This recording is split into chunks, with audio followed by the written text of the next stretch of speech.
E aí galera, beleza? Estou aqui para falar um pouquinho sobre a expedição Amazônia. Nossa viagem aconteceu no mês de fevereiro de 2024.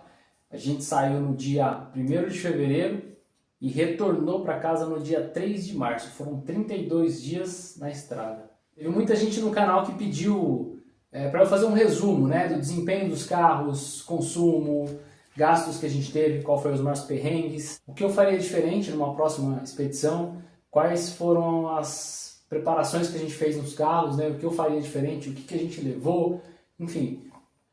Teve muita pergunta lá no YouTube principalmente, né, e também no Instagram, o pessoal me chamando no celular, no WhatsApp, perguntando muita coisa. Então eu decidi fazer esse vídeo para tirar a curiosidade do pessoal e para quem também quer fazer uma viagem parecida, né? Então, vamos lá pro vídeo.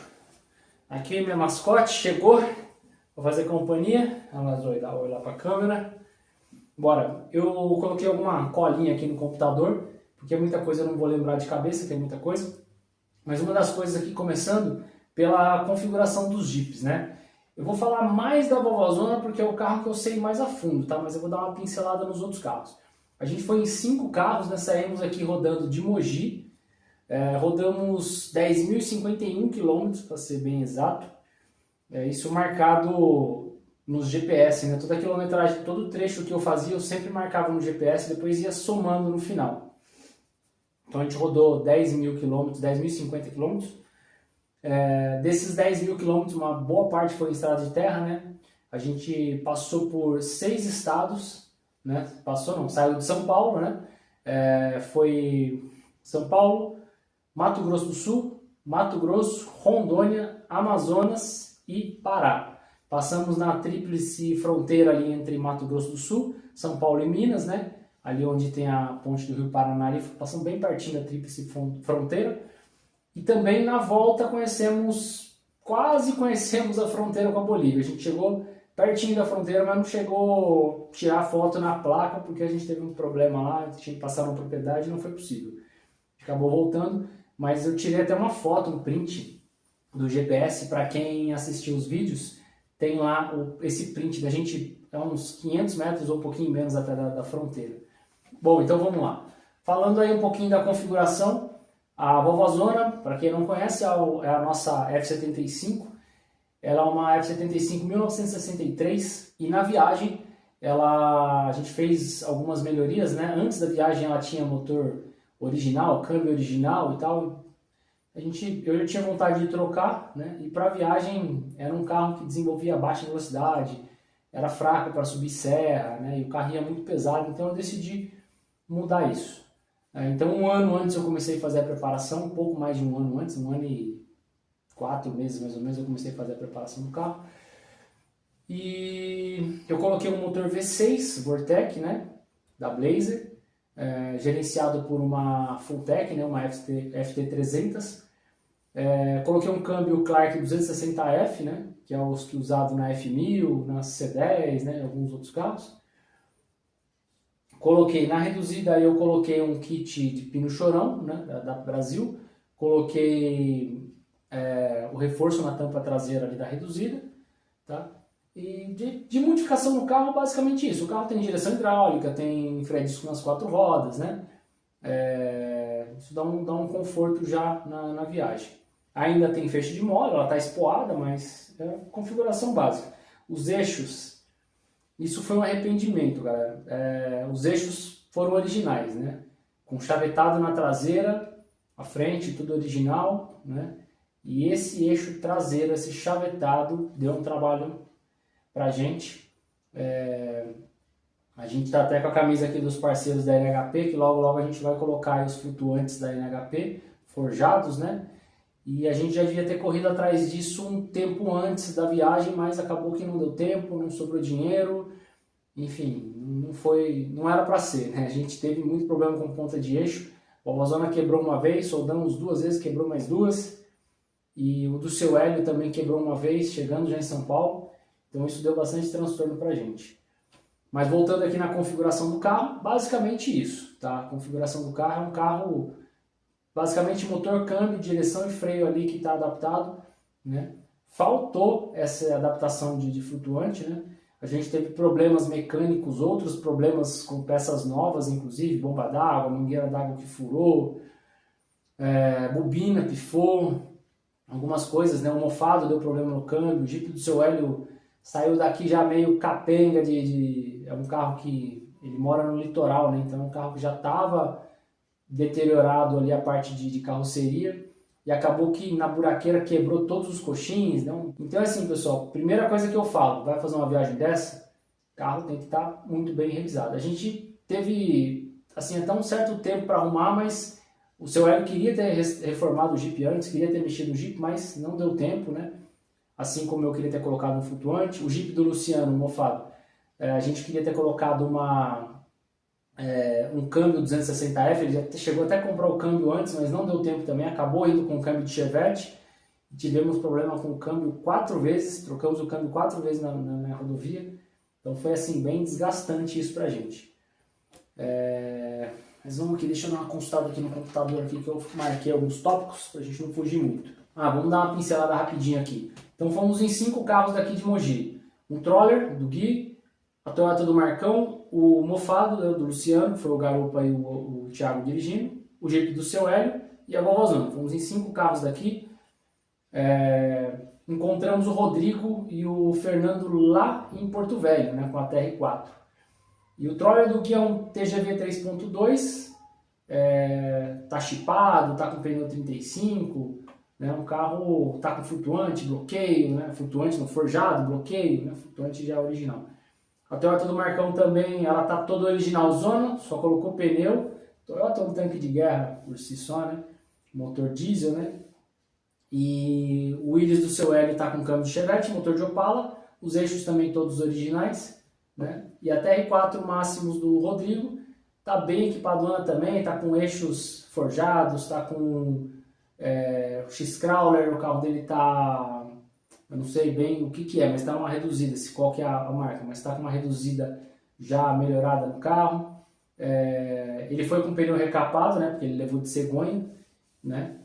E todos os carros, todos não, o meu, do Luciano, o do Guilherme e o do Rodrigo tinham geladeira, né? Peguei uma geladeira emprestada com o Marcos, a geladeira quebrou muito galho. É uma coisa que eu indico muito numa viagem dessa, é geladeira, pessoal. Isso é muito indicado. Mas vamos lá, a gente rodou cerca de 750 km na 319, né? Ali os trechos de estrada de terra dá mais ou menos isso. Na 230 foi mais ou menos uns 1.100 km de estrada de terra também. Teve uns 350 km na Transjuruti e teve mais uns 18 no ramal Manicoré. De 200 km aí na ida e volta a tentativa da fronteira, Brasil e Bolívia, a gente também rodou na estrada de terra. Então dá mais ou menos aí uns 2.450, 2.500 quilômetros aí, só de estrada de terra, né? E lembrando que dessa quilometragem, eu rodei aí em torno de 2.100 quilômetros com a tração dianteira, justamente por conta da ponta de eixo quebrada, né? Essa ponta de eixo que deu bastante trabalho pra gente. Eu rodei aí cerca de 2.100 quilômetros com a tração dianteira. E isso acabou gerando um problema no meu diferencial dianteiro também, né? Então a gente teve que parar também para mexer com o diferencial por causa do desgaste que teve, porque meu carro está com bloqueio solda, né? O famoso Soldax na frente. E aí eu rodei muito no asfalto com esse bloqueio e faz muita força e acabou que danificou o diferencial dianteiro ali por conta disso. Por conta de fazer curva forçando o carro. Bom, pessoal, vamos falar um pouquinho aqui dos equipamentos que eu levei, né, no carro. Bom, eu levei aqui rolamentos de roda, munhão, diferencial, bobina, sensor de rotação, bicos injetores para o motor V6, a gente levou uma aranha, filtro de óleo, ar, combustível, óleo de freio, câmbio diferencial, direção, levei barra de direção, levei mola, fecho de mola dianteiro e traseiro, mestre, né? Levei fita Hellman, né, aquele famoso enforca-gato, tarugo de poliuretano que salvou a gente lá para fazer o coxinho de carroceria do Jeep do seu Hélio. Levei pastilha, flexível de freio, aditivo, Durepox, fita silver tape, câmera de ar, né, para usar como borracha, cruzeta, que eu também usei na vovó, planetária de diferencial, que eu também usei, caixa de satélite, que eu também usei pedaço, entre mais algumas coisas, né, fora que a gente chegou a comprar um câmbio, a gente comprou na verdade dois câmbios pro mofado e mais alguns rolamentos reserva, né, a gente comprou o primeiro aqui ainda em São Paulo, em São Carlos. Bom, de ferramentas, né, que eu levei, que a gente levou, na verdade, o grupo levou, né? Chaves combinadas, né, desde a 6 ali até a 32, se não me engano, chave estrela, jogo de soquete, cabo força, alicates diversos, né, de pressão, de trava, de corte, marreta, serra, lixadeira, conversor 12 para 220, inversor, na verdade. Esse inversor a gente usou muito com a lixadeira para lixar ponta de eixo, para lixar pedaço de câmbio, rolamento de câmbio, cortar os tarugos do coxinho do carro do seu Hélio, usamos bastante. Levamos um gerador gasolina, levamos máquina de solda, que essa máquina a gente precisou dela e ninguém achou na bagagem. Foi guardado, tão bem guardado na traseira da Toyota que ninguém achou, mas estava lá. Acabamos pegando emprestado. Levamos um carrinho de tirar câmbio. O garupa ele já tinha uma ideia que esse câmbio podia dar ruim, né? Por ser um câmbio de Chevette no motor V6. Como não deu tempo de trocar, ele precavido do jeito que acabou levando um carrinho de câmbio, né? De remover câmbio. A gente usou ele a primeira vez, depois a gente já pegou a mão e começou a tirar na mão, que era mais rápido. Bom, e além do macaco de câmbio, levamos furadeira, levamos chave de fenda, Phillips, Torque, Allen, uma morsa, né? Que eu sempre levo dentro da valvozona, que eu fixo no para-choque para poder fazer desmontagem de peças, corte de peças. A gente chegou a usar na Amazônia também, dá pra ver nos vídeos lá. E mais algumas coisinhas que eu não tô lembrando aqui agora, mas basicamente isso, tá? Bom, coisas de camping, a gente dormiu na vovó mesmo, então eu não levei barraca, não levei nada, levei uma lona, né, pra tampar os carros ali na chuva, né? Então eu levei essa lona, levei cordas, né, e aqueles cintas de elástico, né? Levamos panelas, né? Utensílios de cozinha, fogão, gás, saco de lixo. Eu levei algumas peças de roupa, blusa, tênis, bota, calça. Eu usei o tempo inteiro, fiquei de bermuda, chinelo e camiseta. Eu não usei nada a mais. Eu acho que eu usei ele nos 32 dias, eu acho que eu usei umas 4 bermudas, umas 4 camisetas, manga comprida, manga curta. Uma coisa que eu não tirava nunca era o chapéu, né? Fiquei com o chapéu de palha praticamente o tempo inteiro, porque o sol é muito quente. Então esse chapéu de palha quebrou bastante o galho. Aí levei os coletes para a gente entrar nos rios lá na água, né? Basicamente isso. E levamos remédios, né? Remédios de anti-inflamatório, remédio de alergia, kit de primeiro socorro, repelente, protetor solar, né? Isso foi basicamente o que a gente levou de coisas de campo, medicamentos, essas coisas. E aí tem as coisas de comer, né? Que a gente cozinhou bastante também. A gente fez comida, principalmente à noite, e café da manhã, né? Quando a gente dormia em pousada, geralmente tinha café da manhã, mas geralmente à noite a gente cozinhava. E durante o dia a gente comia um lanchinho no carro, um amendoim, um salgadinho, um lanche no carro. Foram poucas vezes que a gente parou realmente para almoçar. No mato a gente chegou a fazer almoço algumas vezes, né? Lá no Cachoeira do Aranha a gente almoçou, porque o pessoal fez, a gente acabou comprando comida deles. Bom, vamos falar agora do que teve muita pergunta aí. O pessoal perguntou muito quanto a gente gastou nessa viagem, né?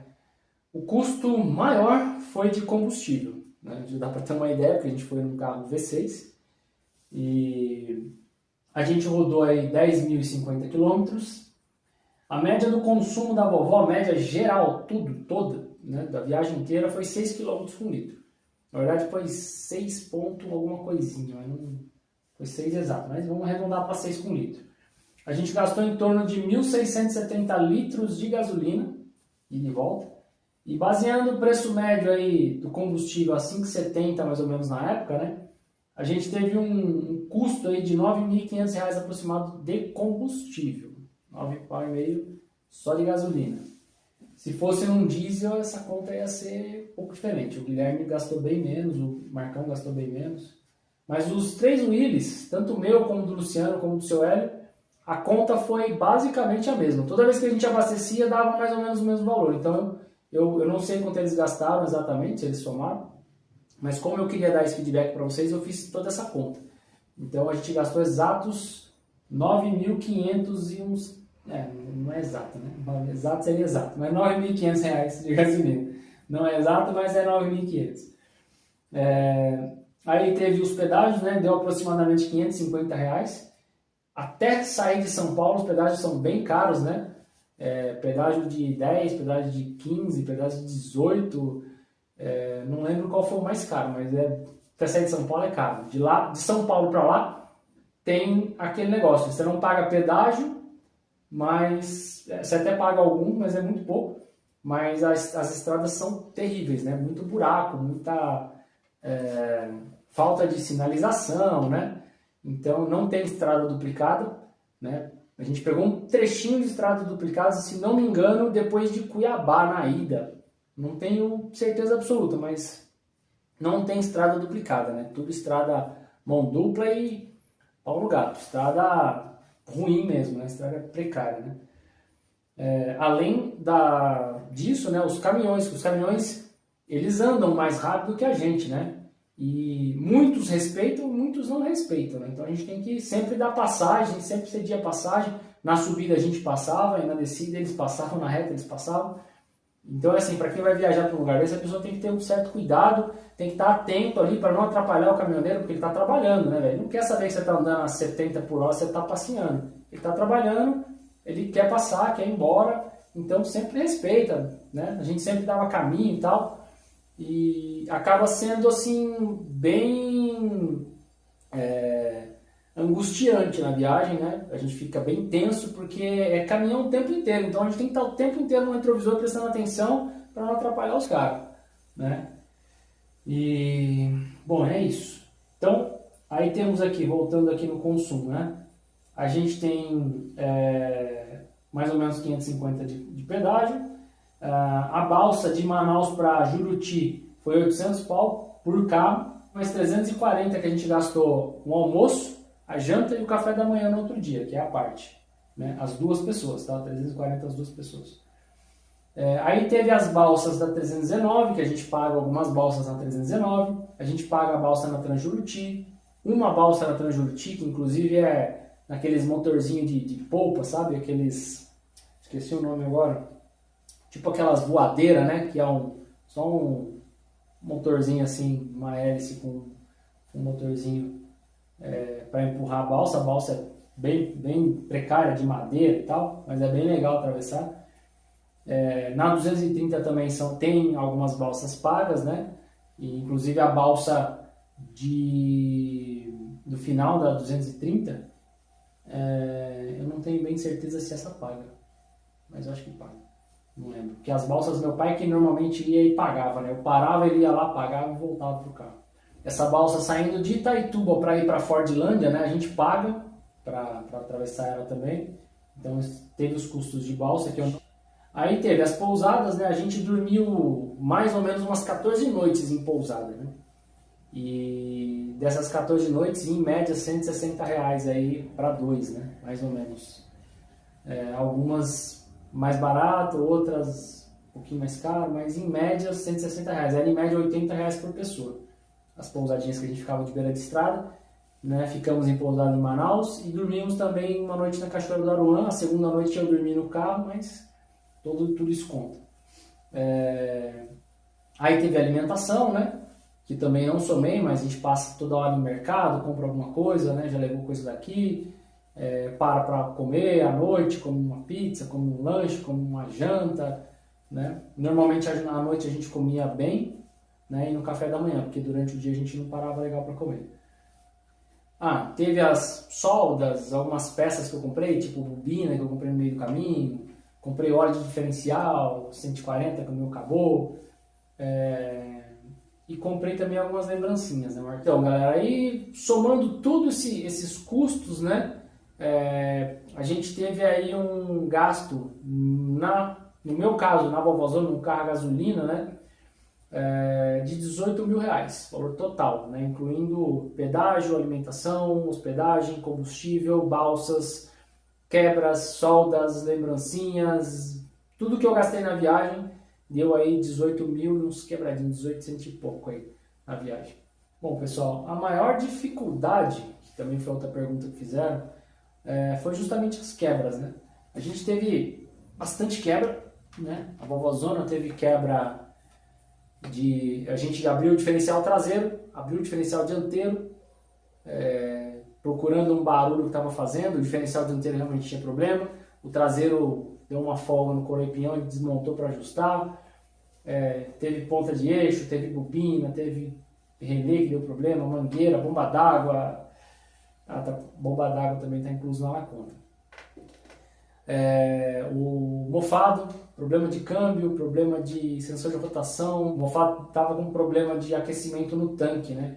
Que a gente fez meio na pressa e a gente não teve tempo de testar o sistema de exaustão ali do motor e acabou que esse escapamento passando ali um pouco perto do tanque, com a caloria do asfalto e tal, começava a borbulhar o combustível dentro do tanque, o tanque inflava e aí a gente tinha que parar de vez em quando para esfriar. Isso foi uma coisa que a gente não teve tempo de acertar também. Fez, do jeito que fez, foi esse carro. A gente terminou no finalzinho de dezembro, lá pro dia 10 ou 12 de dezembro. O Luciano rodou com ele uma semana, depois já levou para fazer uns ajustes e carregou para viajar, né? Não teve tempo nenhum de testar. Esse carro testou muito pouco.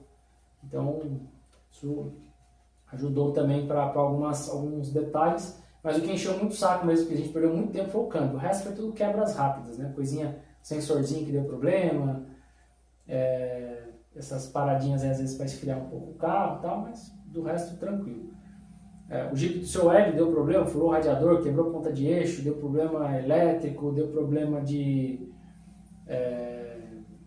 carroceria, né? Quebrou todos os coxins de carroceria, a carroceria caiu, a frente caiu, a gente teve que amarrar o Jeep. Furou mangueira de combustível, enfim, também teve alguns problemas. A Toyota não deu nada, a Toyota voltou filé. Eu fiz uma revisão na Toyota na oficina, no diferencial traseiro e na reduzida, uma semana antes da gente viajar. O Marcão começou a escutar um barulho, levou lá pra gente.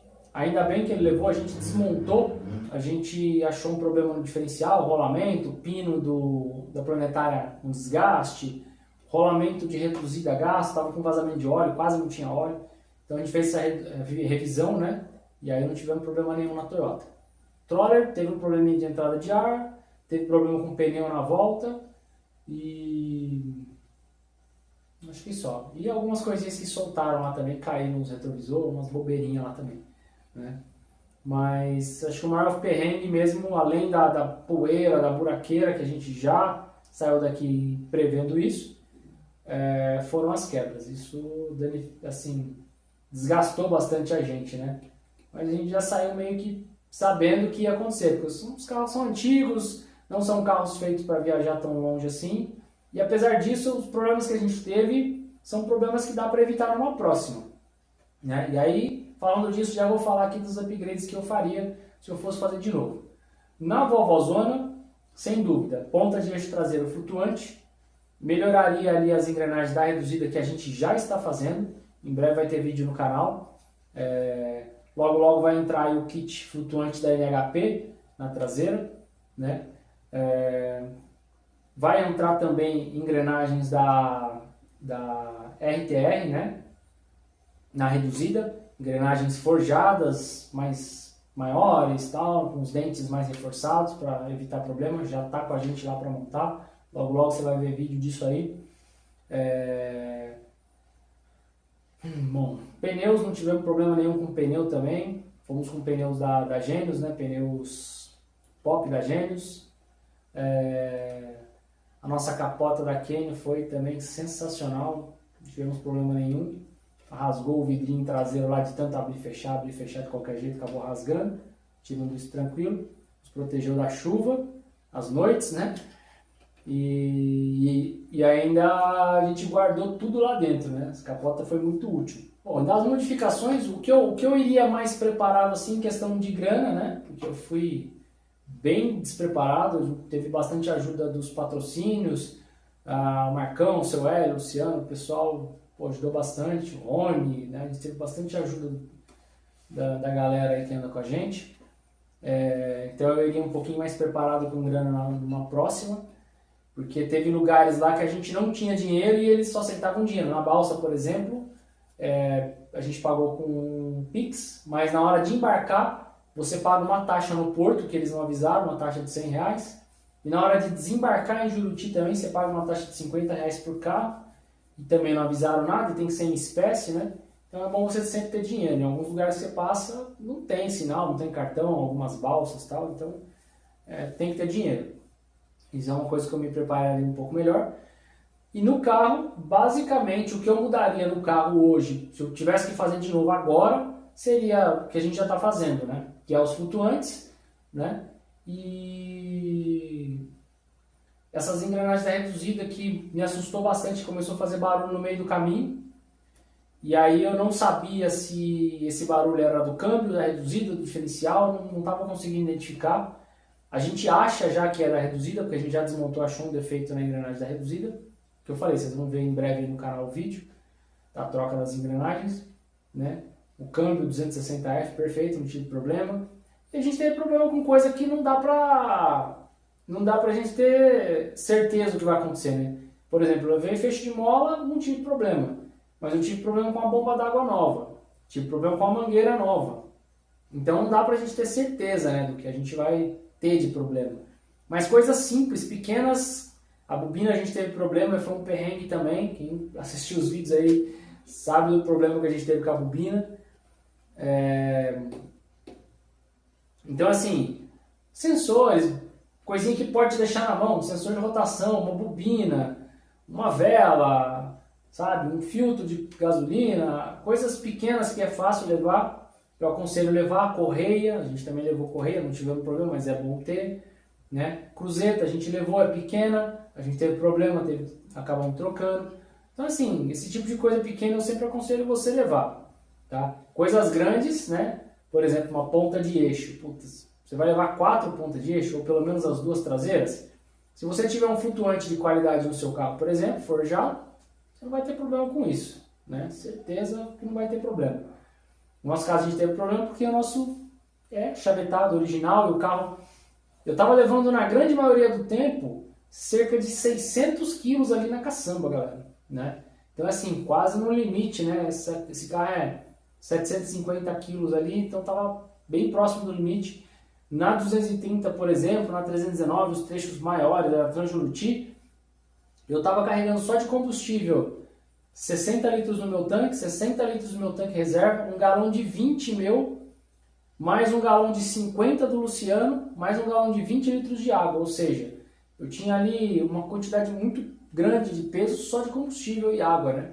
Fora as outras coisas, né? Então o carro foi bem pesado, então é muito importante ter aí um sistema de eixo, né? de qualidade no carro e flutuante. Tá? Isso é uma coisa que eu aprendi. O meu amigo Heleno ainda falou para mim, quando eu estava conversando com ele um dia dessa viagem, ele falou: Rafa, põe o flutuante para viajar. Falei: Heleno, não dá, não tem dinheiro, não tem como pôr, não vai dar tempo. Ele falou: meu, dá um jeito e coloca, que isso aí vai te dar problema. Ah, se eu tivesse escutado o Heleno, cara, não tinha passado tanto problema. Mas também não ia ter tanta história, né? Mas devia ter escutado, sairia mais barato eu ter colocado o sistema flutuante antes, né? Mas deu tudo certo, a gente voltou tranquilo, graças a Deus. A equipe foi nota 10. Falando da equipe um pouquinho, eu não mudaria ninguém, iria com todo mundo de novo. Pessoal, cara, sensacional, todos. Foi uma pena que o Luciano não conseguiu fazer a viagem inteira, o Rodrigo e o Fernando também não fizeram a viagem inteira com a gente. Ia ser muito mais divertido se eles estivessem com a gente o tempo todo na viagem, né? Meu amigo Tonchi também, o filho dele, tiveram um imprevisto, problema de saúde, uma semana antes da viagem, infelizmente não conseguiram ir. Também gostaria muito que eles tivessem ido, né? Assim como alguns outros amigos, né? Mas uma viagem dessa não dá para fazer com muita gente. A gente realmente pegou aquele grupo que aceitou de cara e fechou e não abriu para mais ninguém, porque com 5 carros daqui para lá já foi perrengue, na estrada já é difícil você conciliar todo mundo, controlar a velocidade, ultrapassagem. O primeiro carro passa, o outro não consegue passar, Então se eu ultrapassar uma carreta, por exemplo, uma subida, 5 jipes fazer a ultrapassagem é meio complicado. Então acho que 5 é o limite, cara, para uma viagem dessa na rodovia. 5, 6 carros é o limite ali e todo mundo tem que ter bem a manha de rodar. A gente teve bastante problema assim, de incompatibilidade. Uma hora um queria andar, outra hora o outro não queria. E isso aí foi uma coisa que complicou um pouco a gente na rodovia. Andar em comboio, quem já andou sabe que não é fácil, mas foi tudo bem, deu tudo certo. Bom, então é isso, galera. Espero que tenham gostado do vídeo. Para quem não assistiu a viagem, vou deixar o link aqui, ó, na descrição desse vídeo, o link da playlist com todos os vídeos, né, da expedição. Então confiram lá, tá bem legal, bastante momento bacana. E eu vou fazer mais para frente um pouco um resumo. Eu vou pegar todos os vídeos, fazer um compilado aqui para deixar mais fácil assim para quem quiser fazer assistir tudo de uma vez só, assim, só para relembrar, até para a gente mesmo, né? E se você quiser assistir, maratonar em todos os episódios, em todos os detalhes, tá aqui na descrição do vídeo. E também tem no canal Troyer Adventure, do nosso amigo Guilherme. Ele também está fazendo, na verdade ele não acabou ainda, mas ele está fazendo também uma série. Enquanto eu estou gravando esse vídeo, ainda tem vídeo dele para ser lançado. Ele está fazendo uma série também lá no canal dele. Também vou deixar aqui na descrição do vídeo, Troller Adventure, para quem quiser assistir os vídeos lá na visão do nosso amigo Guilherme e o nosso amigo Ricardo, que também filmou bastante para ele, né? E outro detalhe, tem uma live que a gente fez lá no canal Gira Mundo Aventura, também está aqui na descrição, o link aí para você assistir, se você quiser assistir essa live. Eu, o Luciano e o Rodrigo contando um pouquinho de detalhes e tal, né? Aqui eu estou falando um pouco da minha visão, mas tem a visão do pessoal também, que é bem bacana assistir. Beleza? Valeu, galera! Se você não é inscrito no canal, gosta dos nossos conteúdos, dos nossos vídeos, se inscreve no canal, deixa o like, comenta aí o que você está achando dos vídeos, dê o seu palpite aí pra gente, isso é muito importante pra gente. Compartilhe com os amigos e até a próxima. Tchau! Levanta, Zoe, levanta lá. Dá tchau pro pessoal. Eita, cachorra preguiçosa. Valeu, turma. Abraço.